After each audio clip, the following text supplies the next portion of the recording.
What is going on, everyone? Before we get into this podcast, just a little background information on what this is exactly. On Tuesday, I helped co-host the Sports Bash with Mike Gill from 2 to 6 on 97.3 ESPN. This is when the Malcolm Jenkins news broke. Jalen Mills, Rodney Mcleod, all of the Eagles conversation, the juiciness of what was going on in the Eagles secondary broke live on the show. So this is the best of version of the show, but I have all the Eagles content, the raw initial live reaction that occurred between myself, Mike Gill, and also Josh Hennig. It was a great time. I thought this would be very entertaining for you all to listen to. So thank you so much for all the support so far, and enjoy the podcast. By the way, we got some breaking news. It appears the Eagles have made a decision that they are not picking up the option on Malcolm Jenkins for 2020, and he will be a free agent. So we will get into that. I'm just shocked for this reason. Because he plays every single snap. He plays safety. He plays linebacker. He plays basically all over the field for this team. And Jim Schwartz now has to replace a guy who basically does the role of multiple players and is so durable. I have been on the side of, look, he's older. I can't pay him the money. I'm just surprised they didn't buckle. That's where my surprise is. I feel they were in a I was anti-bringing back Brandon Graham for the same reason. You just don't know when the body can't take anymore. And I know Eagle fans are looking at Brian Dawkins in that situation and saying, well, he went to Denver and still played pretty well. This situation here is very similar where you have a safety who does a lot. I almost feel he's more important than Dawkins was because he plays more positions. He plays every snap. I'm surprised the Eagles just buckled. That's what I'm shocked about. That they felt Jalen Mills, who is constantly hurt, is going to fill the role of Malcolm Jenkins? Well, see, I don't think that's fair to say that's Jalen Mills' job to fill the role of Malcolm Jenkins. You know, I feel like that's an extreme. It's not like they brought in Jalen and said, all right, Jalen, this is what you're going to do. Everything that guy did. What is the other spot going on with the safety position? Rodney Mcleod, is he being brought? They're not done with the safety. They're going to still attack that safety position. They're going to have to do that. I'm also shocked. I wonder if they felt the pressure based off of, hey, here's this 32-year-old. What are we supposed to do? Sign him until he's 36 years old? And then be exactly in the same position that we talked about not wanting to be in, paying an older guy? So they said, listen, we just talked about how we're not going to be this organization, so we're going to have to let him walk. This is what Malcolm Jenkins told us at the Super Bowl on Radio Row back in February. I don't know, honestly. I was hoping that something would get done during the season. It didn't. I really didn't let it bother me. Continue to play. I didn't complain. Even though, every game that you kind of go without any kind of security, you're taking a risk, and especially with everybody else getting hurt. But finished the season out and felt like I had a good year. And it's just been quiet, so I really don't know. But I do know that hopefully it'll work itself out one way or the other. I would love to be in Philly. I've made it my home. Love the community. I love my teammates there. I love the organization. But, business is business. Your durability. All right, business is business. I want to be there. I hope. I was surprised they didn't come to me in the regular season and get something done. I kept playing. I didn't say anything. You could hear in his voice almost the frustration of, this is where we are. I want to be back, but I cannot believe that the Eagles decided to move forward and say, we can afford, and I think they're right. I do think they're right, and I'm almost like being critical of the fact that I think they made the right decision. I'm not, though, but I'm saying I'm just surprised they did it in a way. No, I agree with you, though. We're in the same mindset. This had to be done. It's just weird to see the Eagles do it, and there's an emotional tie to it. This guy has been here. We know what he brings to the table on the field, but even off the field, he's a great person. He's a great guy to represent your city. So it hurts emotionally, but you nailed it. It's the right decision. You had to make it happen. We just saw this team go through a spurt of paying these veterans all this money and it not work out. This is the same scenario. They had to do it. It hurts because it's a guy who we relate to, and he's got a great personality as an athlete in this city. It just had to have been done. It did. Well, let me ask you this. How about the locker room hit? I mean, last year the team took a shot, the Scandrick stuff that he had took a shot, that Jenkins, and after that it all seemed to, come back together. And a lot of people give credit that Jenkins is the leader. They're sorely going to miss that aspect of him, and we saw last year how important that aspect could be. Can somebody else step up? And I'm not going to say you need to, just like the Jalen Mills on the field thing, you don't need to walk in and now you have to do exactly what Malcolm Jenkins did from a leadership standpoint, because I don't think that that's possible. But now what if, I know Fletcher Cox is a big voice, but what if he takes a big jump in his leadership career? Or if another guy back there takes a big step in their leadership career, whether it's a Malik Jackson or Brandon Graham. I know they already do lead, but Malik Jackson's an older guy. I mean, he got hurt last year. My point, Brandon Graham's been here for a while. I think he is who he is. Sure, but now that someone steps away, maybe Doug Peterson calls these guys in and say, listen, you know how big of a hit that was emotionally and to this team from a leadership standpoint. Step up. That doesn't mean just because Malcolm leaves, nobody else can fill that void. Or if he's that great of a leader where it takes 2 or 3 veterans to fill that void, okay, maybe that's the case, but it doesn't mean that there's no leadership at all just because you end up losing a guy like Malcolm. Jeff McLean just tweeted, the Eagles tried to trade Malcolm Jenkins before deciding not to exercise. There will be a market in free agency, but interested teams were willing to wait. So because they knew they were going to cut. Yeah, they figured that the Eagles were going to do it. Right. So Emery Hunt, who covers the NFL for The Athletic, he was on Sports Bash Saturday with Josh.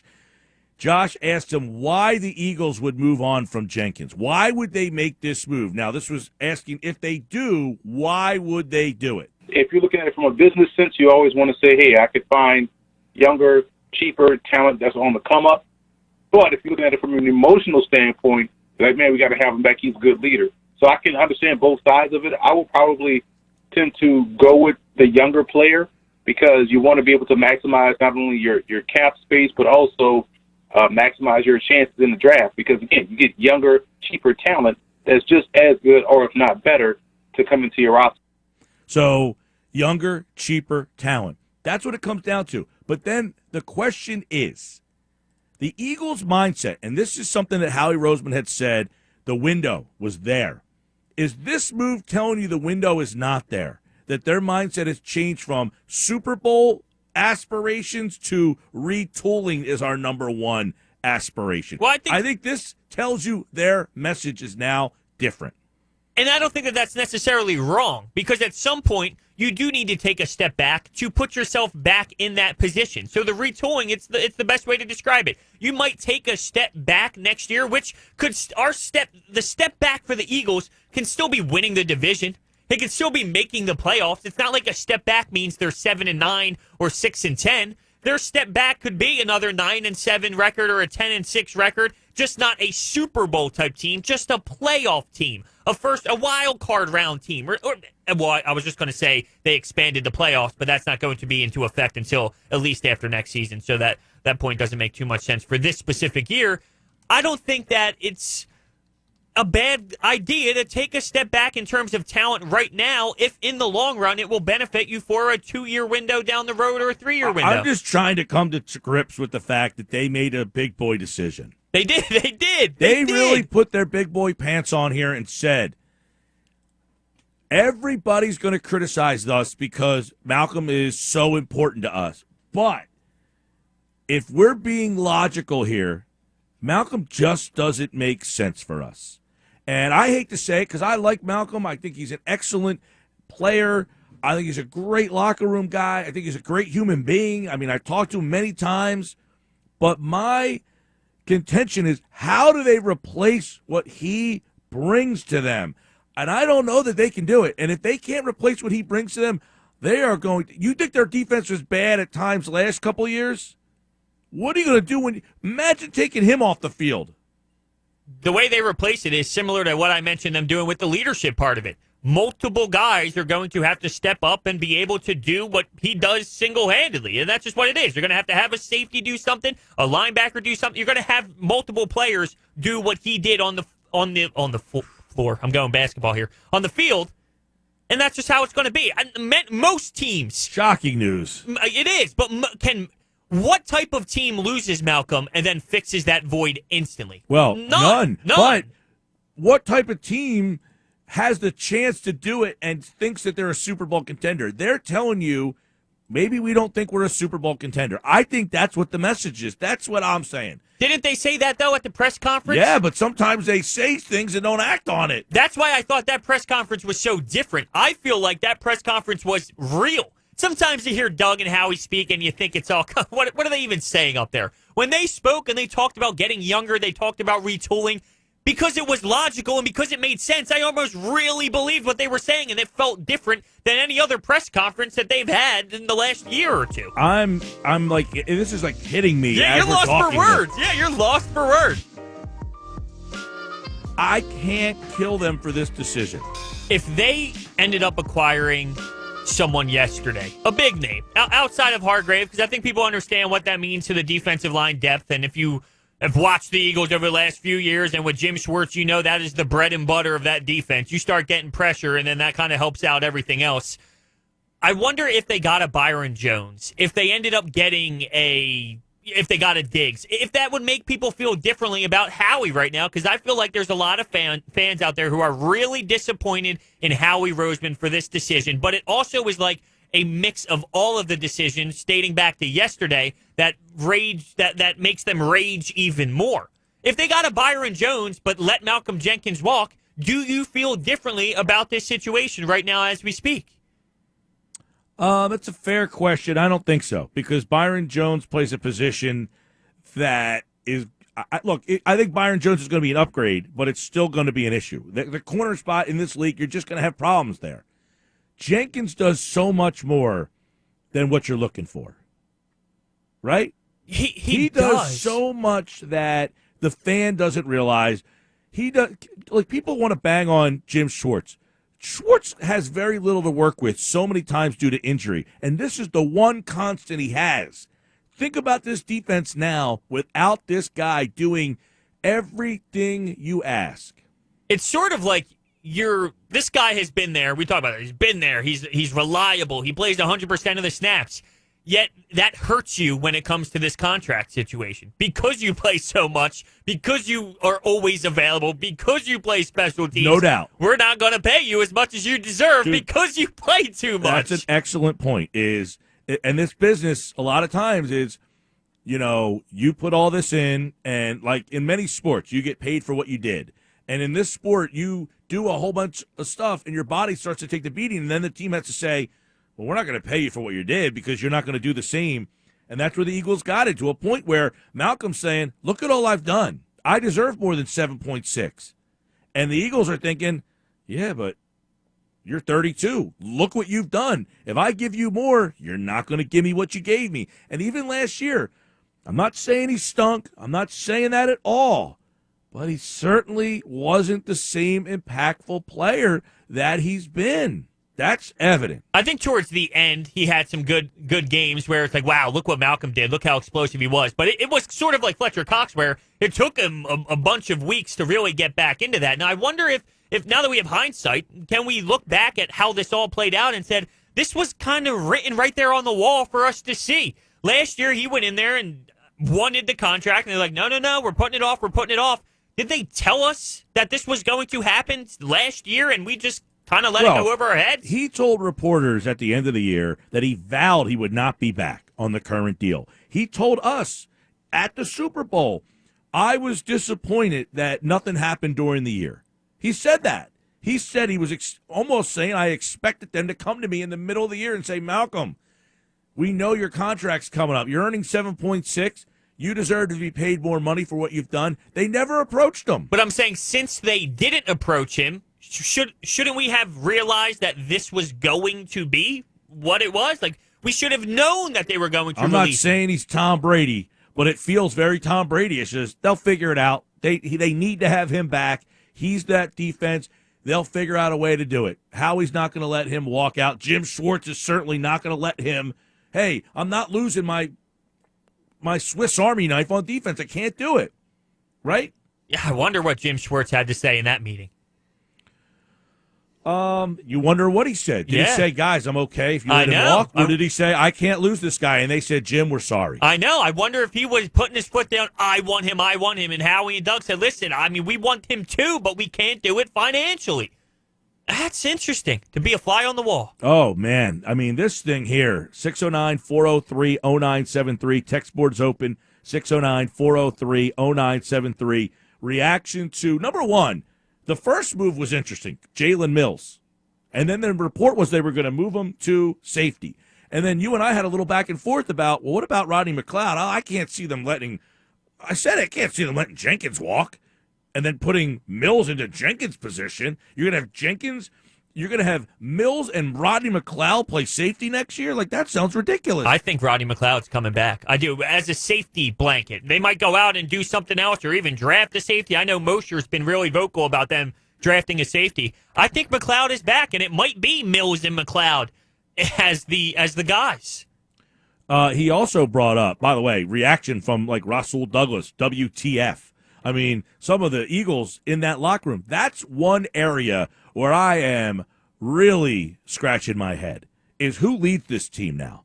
That could be the difference between where they were last year, losing to the Dolphins, having outside noise, and getting themselves to the playoffs, is having that guy in there to keep it afloat, getting them to the playoffs because the outside noise didn't perpetrate its way through. Could that be Carson Wentz?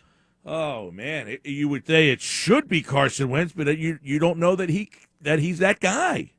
That's not a knock on him. Right. But it's just maybe not his personality. Malcolm Jenkins, when he walks into the room, everybody just kind of like stops and lets him kind of, all right, Malcolm will reset the stage for us. He will make it, he will bring back our normalcy. It's like what we're going through right now. Who's the person? What's the event? What's the thing that will happen that gets us back to normalcy? One of the biggest problems we're having right now is nobody's leading. There's no leader out there that is telling us this is what we need to do and this will make it okay. You have people who are in leadership roles giving us mixed messages that's leaving us having an uncertainty. Jenkins clears the uncertainty. When the Eagles are being challenged from the outside, Jenkins smooths the surface, and he brings it back to the season's going off the rails. Don't worry what they're saying out there. Everything's going to be cool. Just ride or die with me. And they get back on track, and that voice is now gone. Is there even a person who can fill that void? Like, do the Eagles just need to just change how they do almost everything now? Like, instead of trying to just replace Malcolm, is it just a priority to just change how you do things, period? Was maybe letting Malcolm go a way to also reset how the defense functions? I think that's a great point. Yeah, absolutely. And we were going to lose Malcolm at some point. So at some point, you're going to lose that leadership. And how do you react from that will be telling on what this team is. But at some point, you're going to lose him. So I understand the value in the leadership, but I also think it might be overblown to the point where it's almost as if people believe nobody else can be a leader. And if you're not the same style of leader as Malcolm Jenkins, that's fine. There's so many different ways to run a business, to be a teacher, Look, that's to a be fair a guy. comment. Not everybody's going to lead like Malcolm Jenkins, but what is the other guy's way of doing it? Well, and how will that infiltrate this locker room now? Look, it's going to end at some time. We know that. But was right now the best time to do it? I think, again, I'm not being critical of them not doing it because I think it kind of feels like it had to happen. You're like stuck. It's funny because I understand where you're coming from. The way your body language is trying to express it, you're like mixed emotions, really. It is what it is. It's the right decision based off of what the Eagles need to do for the future of this organization. But you're questioning the timing of it? I'm just trying to... No. Look, the timing was it was set by the contract. He gave them. Right. Hey, look, I have this option. I'm not coming back under that option. So that was set. They had all this time to decide what we want to do. They made a decision. Now, they sat down with him and his agent. They talked it out. And I'm assuming it went like this. Dude, we want to bring you back. We respect everything you did. But if we want to move forward with this team and have a shot to win a Super Bowl, I can't give you this money because this is what I have planned out in this offseason. This is the things I want to do. If I do this to you, I can't do this, this, and this. And Malcolm probably looked at them and said, I respect what you're saying, but I know what I'm worth. I would love to hear the numbers because Josh made a great point about McCourty and the Patriots, and I'm curious on the numbers if it was something so ridiculous that the Eagles had to say no, or was it a reasonable number and the Eagles said no to a reasonable number because that changes the scenario. What's those numbers that you gave me? I asked John about these guys yesterday during football at 4, but these top safeties, Josh gave me a list of the guys. And look, the difference, I want to know how old some of those guys are. Right. Well, first of all, Devin McCourty, 2 years, $23 million. Older guy. Definitely. Same age. So if Malcolm asked for more than that, does that make you think, okay, I understand why the Eagles moved on? He clearly asked for top safety money. There's no way it was anything other than I heard $14 million. That's a lot of money. And what that's about 2 more years, than Devin McCourty. $14 million, 228. Well, here's the question. What's McCourty's again? 2 for 223. Okay, what if he's 2 for 28? How about this scenario? Hargrave or Malcolm Jenkins? Who would you rather have for the next 3 seasons? Because that's a way to compare it. Hargrave's younger. 27 years old. And you're getting Fletch, who's getting older. You're getting Malik Jackson, who probably won't be here after this season. So if that's the way you want to look at it. People forget about Malik Jackson and that he got paid real money. It's not like he got here on some rinky-dink deal and he didn't play at all last year. But he's back. Oh, man, it's just like I feel like, though, they are on a good path of restocking this defense. And now it was like there's this guy, though, that is not going to be there anymore.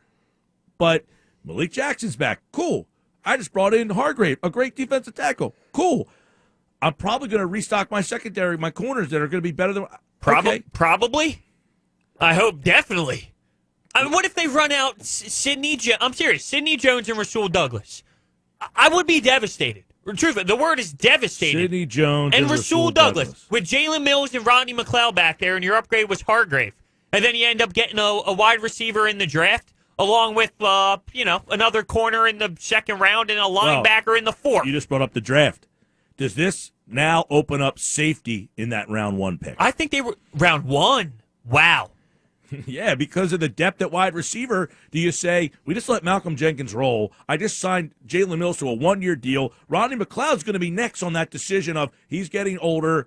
I got to bring in a young safety here. I got to find my new Malcolm Jenkins. You would have to do some research on the draft in terms of if you can get a top guy with your second pick with a safety, like you would have to value how great that wide receiver would be with your first pick compared to your second round pick with the wide receiver. Well, Emery Hunt Saturday on Sports Bash Saturday said this. Grant Delpit out of LSU would be a good player to step in right away. He plays similarly to what we've seen from Malcolm Jenkins. So Grant Delpit out of LSU would be a guy, if you guys are looking for a name. Delpit, I like how he plays out there at safety. There you go.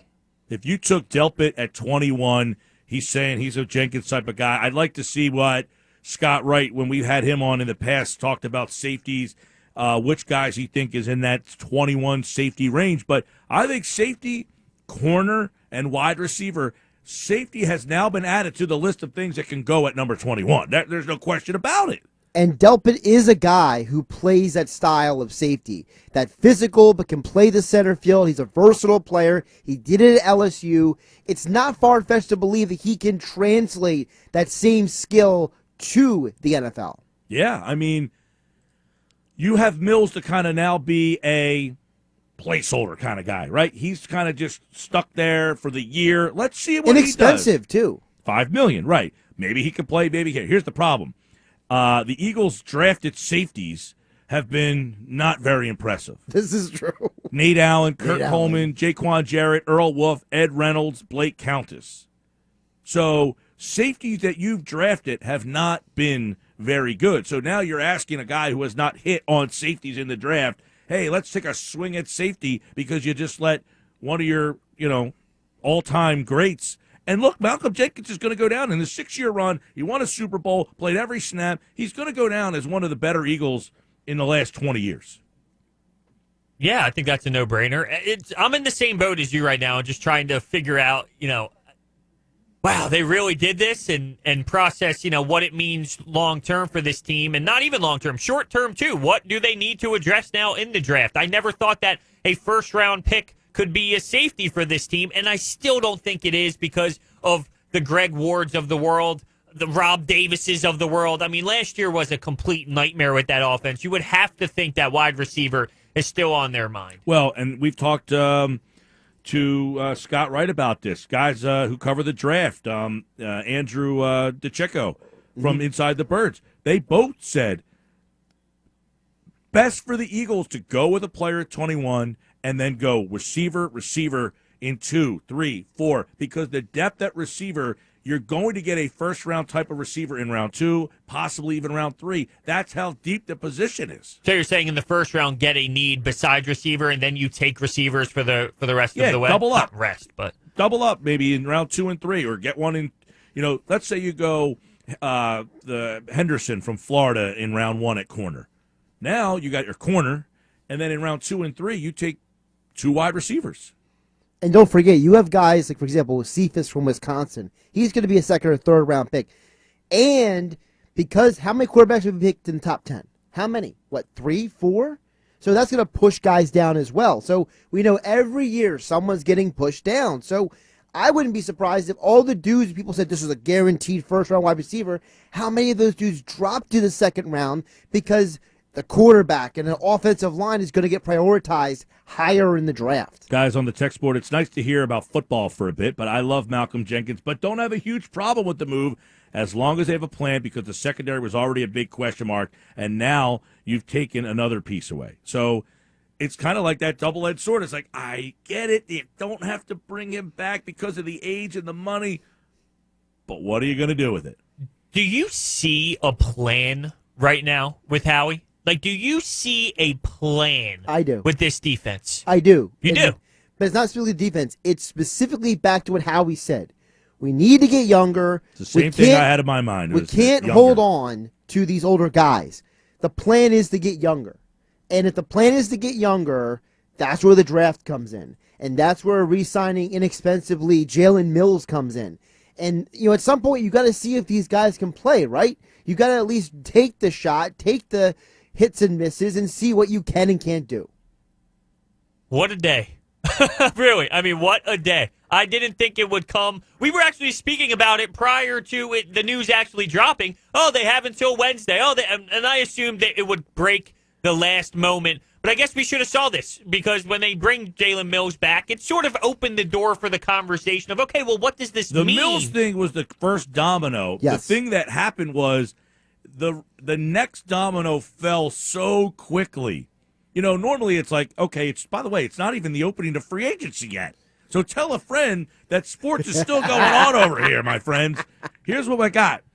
The first domino happened. The problem was the second domino kicked down the door so quickly.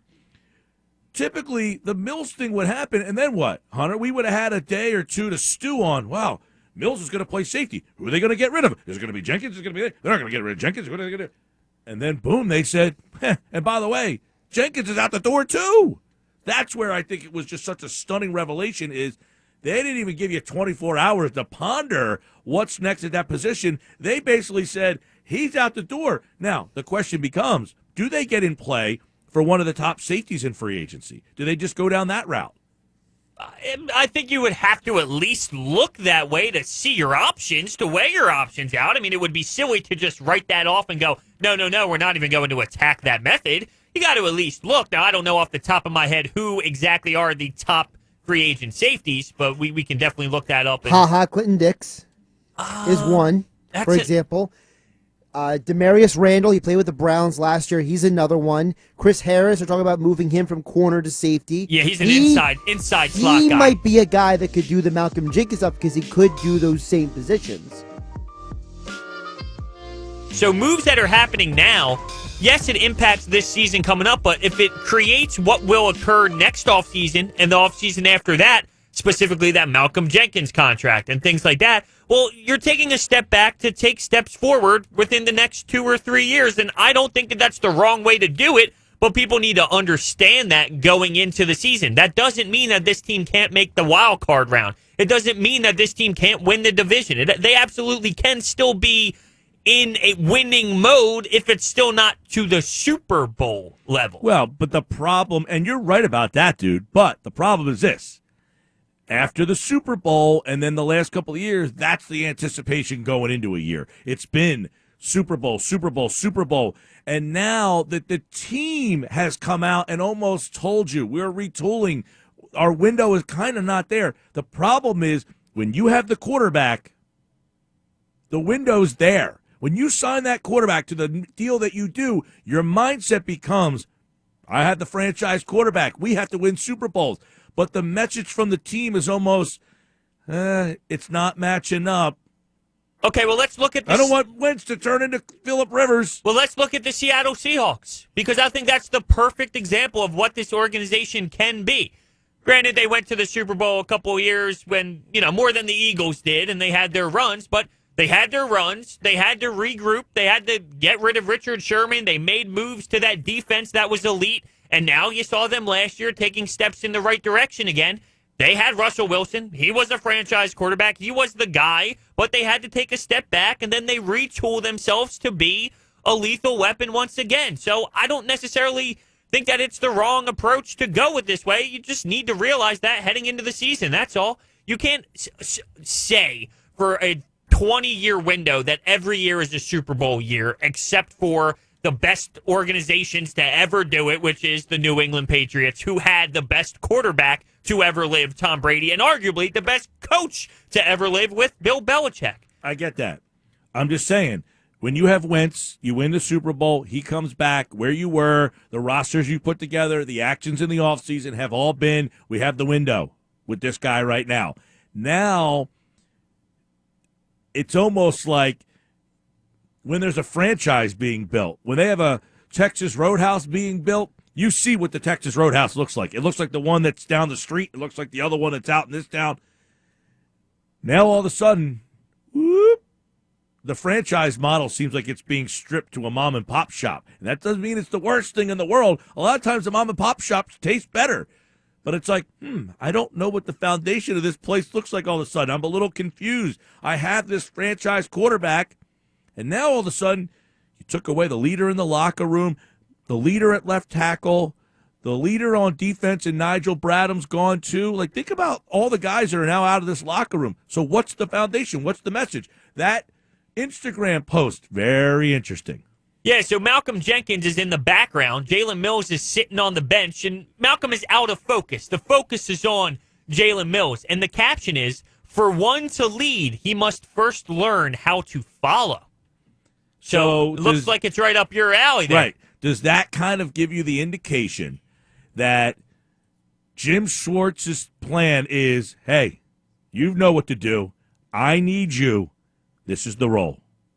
I'm starting to convince myself that I'm okay with that. Now, I'm not saying that Jalen Mills is going to step in and be Malcolm Jenkins, but I'm starting to convince myself as the minutes pass that I love his attitude. I think it is a very great attitude to have in the NFL at that position. I know a lot of people pretend that they forget about the next play, but you see that constantly with other corners. They don't forget about that specific play. If Sidney Jones gets burnt 5 times in a row, it's in his head. Jalen Mills has that switch where it is the next play, and I think that has value, and it means a lot when it comes to being a leader in that secondary. I'm starting to convince myself that I'm not totally hating that if Jim Schwartz went to him and said, dude, be my guy. Yeah, well, that's what I think. I think that Schwartz, look, I think they all sat in a room and they said, look, Jim, if we can't bring Malcolm back, what's the plan? I'll talk to Jalen. Jalen's the guy. He's the guy who fills that role, right? Yeah, I think that's very reasonable. Who else is it going to be is also another question. I don't. When it comes to leadership and vocal and attitude and swagger, he's got the most out of anybody back there. It sure isn't going to be Craig James, Sidney Jones. Well, that becomes the next thing. What happens to the secondary? You were saying, do they go safety, go corner? If they believe in Mills as fulfilling this role, this is my blueprint of how I think they go. Mills plays the safety spot where Jenkins was. which isn't really a safety. It's kind of a hybrid of all things. McLeod stays in his role. He just signed a 2-year deal. He'll be back. The corners, you have Sidney Jones, Rasul Douglas, and the other guys who were all still around, Cravon LeBlanc, Evante Maddox. I think Maddox and LeBlanc, one of them play the slot. Sidney Jones, Rasul Douglas, one of them, probably Jones, will get one more chance to start. And they bring in a guy, a veteran player, to play on the other side. Maybe it's Desmond Trufant, who just got released by the Falcons. Guys are getting released left and right here. I mean, things keep happening. Malcolm Jenkins wasn't a free agent until an hour ago. Right, so another team can do something like the Eagles just did and release a Malcolm Jenkins-type player of their organization, and there could be somebody left on the board. I wonder if they're going to attack more of the D-line, or do you think that's out of the question? Well, yesterday they went D-line. I know. Do you think they go again? Because specifically defensive end. Listen, I'm not... Derek Barnett isn't bad, but he's definitely not what I expected him to be either. He's serviceable. You know, Brandon Graham was great, but are we doing a Josh Sweat again? Do you think that it's possible that they attack a defensive end type player? Because when that thrives, when that defensive front thrives, you don't need to rely on the corner as much. You don't need to rely on these secondary guys as much. I've said the last year, even 2 years ago, that I thought that the Eagles pass rush was not what they had hoped it would be. I wasn't saying it was bad. I just said I don't think it was what they hoped it was going to be. It wasn't consistent enough last year. You had the Jets game which made it look better than it was. There were some games where they did all right, and towards the end of the year, it definitely got better. I think Fletcher Cox woke up too. It took him a long time to get going. Yeah, but he wasn't 100%. Yeah, he wasn't 100% to start the year. I think that kind of, and now, and I brought it up with John yesterday, and quite frankly, because so much has happened since then, I don't really remember what he even said to me, because I asked him about defensive tackle, and because Fletcher Cox is getting older, because he's slowing down, because he plays so. Keep in mind, Rodney Mcleod, by the way, played 99% of the snaps last year. So you got a lot of guys that play almost every single snap for this defense. It's just the other places where they lose guys constantly that they don't play a lot of snaps. But the core guys on this team play a lot of snaps. So Fletcher Cox, when is his wear and tear going to start showing? I think it's already kind of started. No? I mean, I just think he was so dominant at one point that him slowing down is still very above average. Like, he wasn't what he was 4 years ago. And maybe that had something to do with last year. You had Rush. You had Ridgeway for a very short amount of time. You had these guys where, okay, let's double team Fletch, and then we'll allow Anthony Rush or whoever the case may be, even though he didn't even do that bad of a job. When you now have Malik Jackson or Hargrave, maybe it'll open up Fletcher Cox to be able to get going again, even though you're still probably going to double Fletch and then have someone else try to beat you, because that's sort of the way most people approach it. I just wonder if the reason why maybe last year he didn't get going until late was there was no one really going up next to him that would be able to provide him to be able to get going at an elite pace. But I think he's starting to get on his downfall. Wouldn't you agree? It just comes natural with age. The getting natural with age, definitely. That's why I don't like. I read Shil Kapadia's article in The Athletic. They ranked the top 100 free agents and then matched them with the team. And he had 3 guys coming to Philly. Byron Jones was one. Obviously, that didn't happen. Shelby Harris was another, who's a defensive tackle, really good player with the Denver Broncos. And the third guy was a linebacker. His name is escaping me, from the Falcons. I'm too old to remember things like that. But a linebacker, no, not Warlow. I would be very disappointed if Paul Warlow came back again. It's on our website. Let me pull up the article real fast. I do think they need to attack this linebacker position. I'm not cool with the Nate Gerrys of the world. I think it's time to get so. I just wanted someone similar to a Nigel Bradham. He's not overwhelming. He's not an elite linebacker, but he's a standard NFL linebacker, just average. I just want an average linebacker who is more of a legit linebacker role than, say, a Nate Gerry. Devondre Campbell. Okay. Now, Campbell is a guy. I saw that name, too. I think I read the same article. Yeah, he is a guy who has played every single position. He played, and he tweeted this out. He tweeted, I've literally played every single position on defense in my 4 years. I've played a whole game at strong safety. I could play any position in any scheme, and not many people can say that. I got so much love and respect for the coaching staff, the Falcons, showing my versatility. Now, keep in mind, who is the new defensive back coach? Marquand Manuel, where did he come from? Atlanta. What is Devondre Campbell noted for? His versatility. This guy screams Eagles, doesn't he? Yeah, he absolutely does. He absolutely does. And I wonder if that's a possibility and if that's the way they're going to go.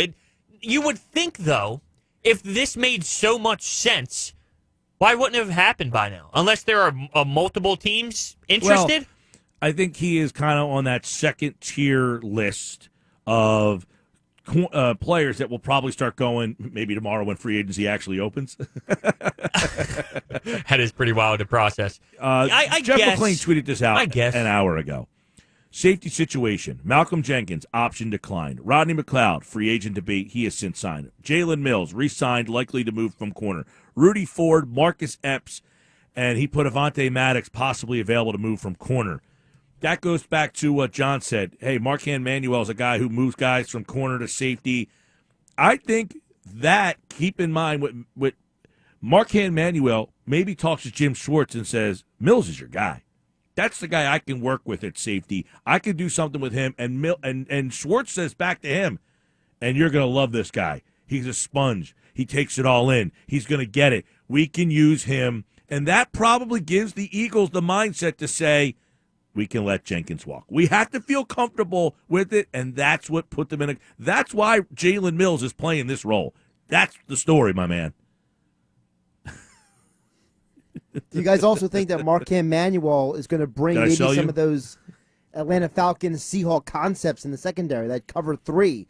Maybe Schwartz is going to modify a little bit. Maybe that's a part of the reason why they're doing this as well. Maybe they're going to change how the secondary covers. Well, we talk about the blueprint, or maybe we are seeing it right here unfold under our eyes. We are breaking it down. We are seeing the blueprint. We said, well, what is it? What is going on? John McMullen said the same thing. I don't know what's going on. I don't know what they're trying to do.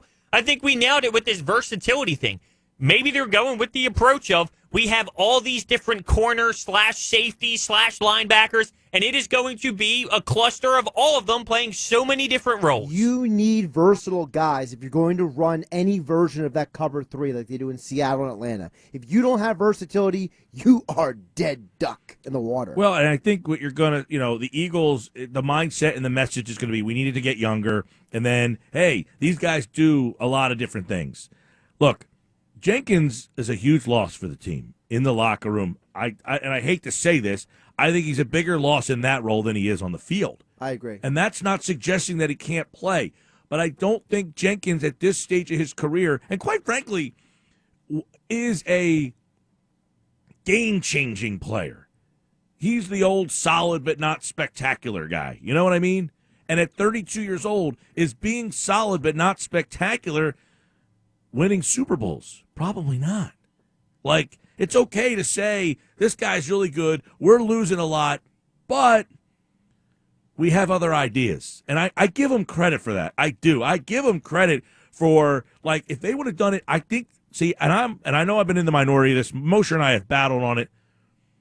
I think they got too sentimental with Brandon Graham. And I'm not saying Graham stinks. I'm not saying Graham can't play. I just feel like he's just a good player. He's not a great player, and you signed him to be a great player because he was on the Super Bowl. And I have said, Brandon Graham has the most important play in the history of the franchise. But that's not a reason to give him the contract that he got. And I think you're going to find a guy who's just a nice player making great player money. And they didn't want to fall into that trap again. So, again, I give the Eagles a lot of credit here. If Brandon Graham, and it's hard to say that this will happen based off of natural side of age, as we discussed with Fletcher Cox, but if Brandon Graham gave you what he gave you last season for the rest of his contract, would you say that contract wasn't worth it? Because I thought last year he did a really better than just an average player, like you stated. Not great, not elite, but I thought Brandon Graham fell in that above average category. And yeah, you paid him more than above average. But if he gave you what he gave you last year for the rest of his contract, I wouldn't say that was a bad signing by the Eagles. Well, if he gave you what he gave you last year for the rest of his contract, right, then you're right. I don't know that he can. And sure, and that comes with age. Now, it's funny because we see what happened with Quinn. Real quick, the rest of his contract, he's making $10 million this year, $13 million next year, Brandon Graham. Right. No, then he's a free agent. Correct. The money is definitely a big concern. But, by the way, he'll be 32 in April, a couple days, 33 the following year, making $13 million. What did you think of that Robert Quinn contract? Hefty, right? I mean, it's on the heftier side. Very similar to what Brandon Graham got. So it's funny that people think, oh, wow, that Robert Quinn contract, that's huge. How Quinn can had he get 11 that and much a money? half sacks last year. Right. That's the difference. Exactly. It's interesting to relate that to Brandon Graham and how much he's getting paid and his production. Look, I'm not knocking Graham. I think he had a solid year, but he got paid it's almost like he got paid to be spectacular. Yes. Yeah, he did. He got paid more than what he produced. I would say that. But sometimes you do that as an organization, specifically in free agent, and that's pretty much what it is. You overpay for guys because it's an open market and you have to get your guys.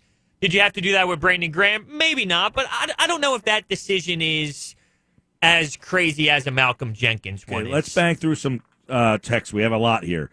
Guys, with depth at wide receiver in the draft, Eagles could draft wide receiver in second round, safety in first, kid from LSU, plus it would hurt Dallas. We talked about that, Hunter. I said many times, like, it almost is like you want to take the best wide receiver, but it's almost like you have to make a decision like you just made today. I want the best guy, but I'm going to make a big boy decision and take the best need for us, which is corner or safety, because I can get a good guy in the second or third round. Right. It's like, what do you value more? Do you want the best wide receiver that you can possibly get and then get an okay corner, or you can go out and get the best corner or best safety possible that you can get with your first round pick and then still get a really good wide receiver later in the draft? That has to be their approach. I'm under the impression, though, that throwing corners into the fire early, like, there's more of an adjustment, I believe, in the cornerback position going from college to the NFL compared to the wide receiver. I feel more comfortable with wide receivers coming out of the draft than I do with the cornerbacks. Maybe that has to do with the Eagles being the organization that I study the most, because when you look at their track record, it hasn't been the greatest with corners. So maybe if I watched other organizations so heavily like I do this one, my opinions would change on that. But I just feel like with a wide receiver, it's less of an adjustment. It's more, hey, go out there and run. With corner, you're going up against these elite receivers that you didn't face as much in college, so it's a different story. So what's another question of what's the more important position in today's NFL, corner or safety? Well, when you look at the flags and the way that defensive holdings are called, you would have to say that the position of cornerback has not been as valuable as it once was, because they're always getting flags. Yeah, that's the point I'm trying to. It's like, even the very best corners are like, they're getting beat. You're going to get beat. You're going to get penalties because, by the way, the Bills, they're bringing back Jordan Poyer. That was a guy that, by the way, Chip Kelly drafted. He was a 7th-round pick out of Oregon State, and he's played really well. And guess what position he plays? Safety. Guys, I'm fine with Mills being signed. I don't know why people are so upset. Who knows? We might not even keep him. Well, you're not going to sign him and then not keep him, especially when he's making 1 year, $5 million. Right. That's like Darby last year. He was on a 1 year deal. There's nothing you can do with him. I'm very happy I didn't see his name pop up on the timeline today. I'm done with that. Yeah, Darby just isn't a physical tackler. That's another issue. The complete opposite. But you mentioned trades, by the way, and Chip Kelly. How about Dennis Kelly getting rewarded out there in Tennessee? Yeah. And DGB was the trade. No, we talked yesterday about Vaitai and Kelly, 2 former tackles for the Eagles, just got paid. Yeah. He caught that. Was it the playoff game he caught a touchdown, or was that before the playoffs started? He had that catch, though, with Mike Vrabel. Ended up throwing a trick play in there. He scored a touchdown. It was hilarious when that happened. More text messages, 609-403-0973. Hey, guys, not sure if I missed this convo yet. Do the Bills have a better chance of looking like geniuses or lunatics for the Diggs trade? I don't think they're lunatics for that deal. They gave up a first-round pick for a 26-year-old. I would say he's not like your classic number 1 wide receiver, but he's been. The problem is it's him and Thielen on that team, and it's like, does one complement the other? Are they as good without the other? That's what you don't know. Right. You're about to find out in Buffalo, because Buffalo has no other help. Well, this guy's going to be their offense. No doubt, and I think there would be a little bit more of a safety blanket for Josh Allen, although watching him last year in the playoffs, running around, scrambling, it'll be interesting to see how it all plays out there with Sean McDermott. I think it was the right move. There's no way they can look silly. If it doesn't work out, I mean, I always date things back to when the trade was made, because hindsight, it's so easy to criticize and say, well, that was so dumb, that was so stupid. And I had that conversation with the Elton Brand and Al Horford debate, and that's for another time with the 76ers. But at this very moment, when they make this move, it's very logical. It makes a ton of sense. You trade a first-round pick and some back-end picks for a guy who's 26 years old who can give you 1,000 yards. I mean, it's very logical. It makes a ton of sense to do it. If it doesn't work out, well, that's a different conversation. But in this moment, when you make the trade, does this make sense? The answer is yes. Guys, how about signing Clowney, and then they can figure the back end out later?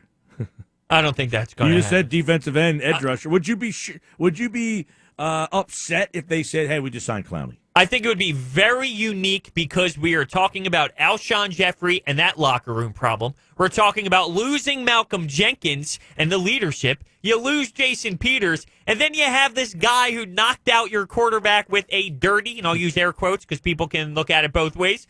And what's the locker room going to be like then? Well, you know what? When you get, it's like the Yankees signing Garrett Cole. You know? Yeah, you're right, because everyone was against. Yeah. Well, what's going on in that ALCS. locker room with that whole? By the way, the Astros right now are like, thank you. Yeah, it ain't going away though. No, were you kidding? I don't think that will ever go away. I don't know, man. I think once baseball comes back, people are going to be so jacked for baseball just to be back that might go away. Or they're so jacked that it's back that they can't wait to destroy these players. I haven't thought about the day. Astros at all. But that's because there's like a huge life issue going on that's way bigger than sports. Guys, can you give your opinion? I think Phillip Rivers stinks, doesn't win ball games. I mean, that's a little harsh. He was a great player for a lot of years. He's not the same player. Not the same player to not win. You need a team to win in football. It is 50-plus guys for a reason. The person who gets up and says Phillip Rivers can't win you football games. Well, he might not be wrong now. I mean, I don't know if Rivers is going to go to the Colts and save that. I mean, he might not be much better than Jacoby Brissett. Well, he's going to have a better offensive line in Indy than he had with the Chargers. He's going to have a better coaching staff, arguably. When he was with Frank Reich, were some of his best years when he was in San Diego.